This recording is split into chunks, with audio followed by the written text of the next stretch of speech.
You're speaking a little bit to this, and Sally did as well, but how do we create synergy on a set? So you had said, really developing relationships, being part of it, and you're talking about collaboration, but how do we create synergy when we, it's a workplace like any others, and you've all been on numerous sets, and so, what have you seen that really works when you're on set, and what do we need to see more of? Good food. Yeah. It's true. They say if you feed the crew, they'll be happy. They'll work more. It's just basic. It's that. What is it? It's not the first chakra, is it? Yeah, there is chakras. Yeah. Second chakra. I was just like, One of this those. campus, and that's what they do. They feed them all the time. Ron Howard, I don't know if any of you work with him, I did Ed TV with him, with Matthew McConaughey, Woody Harrelson. He really took care of his cast and crew. He'd bring out trays with organic foods, smoothies and things. I mean, I've never seen anything quite like it in my whole career. It was what Ron Howard did for his cast and crew to keep a happy ship, And there was a, well, you interviewed Tom Shadyac for a while back. He directed me in Bruce Almighty, and it was similar. He was very, very spiritual in the way he approached all of the actors and the crew. And Jim Carrey was always making us laugh in between scenes. He's a complete genius, as you probably all know. But I mean, taking him away from the camera, you'd think that he would just be himself, but he was constantly making us laugh, in between things. And so humor is important, and like you said, with the food and the motherly, maternal quality that directors can have, stars, whatnot. Yeah. Technically, that stems from your core production team, and just making sure that they're connected, and that they're on the same page, and that they have synergy. So if you have your director, your producer, whoever is that core team, like if they can have that sort of synergy, then they'll make all of these decisions that you're talking about, and then it's just a natural trickle down theory. It just happens naturally from there. And they'll be present. I mean, there are productions where you never really see the DP or the people that are making those decisions, line producers. I've seen on a show that was around for 9 years, One Tree Hill, the line producer was there all the time. He had a lot of paperwork that he had to deal with, but he was also on the set and asking the key department heads what they needed, how things could work better for them. It's about respect and actually communicating. Yeah, I concur. Definitely, it's from the top down. On Scrubs, Bill Lawrence, who created the show, he had, people joked about it, but it was true. He had a no asshole policy. So, it was known on the set, there's a no asshole policy. So within every department, one season, if someone came in and, they just, kind of veered towards being an asshole, they weren't there the next season. And if you ask anyone who's worked on that show, they'll say it's one of the best environments of a set that they've worked on, and it was true. It was always fun. So it definitely starts from the top down. I really wonder.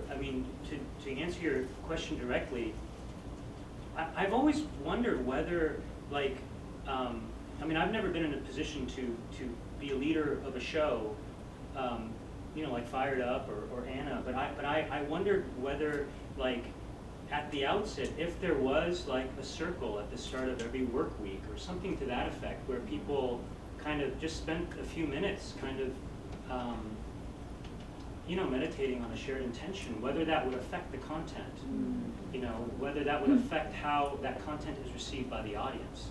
It's just a curiosity that I have. Read your script, heard it was great. And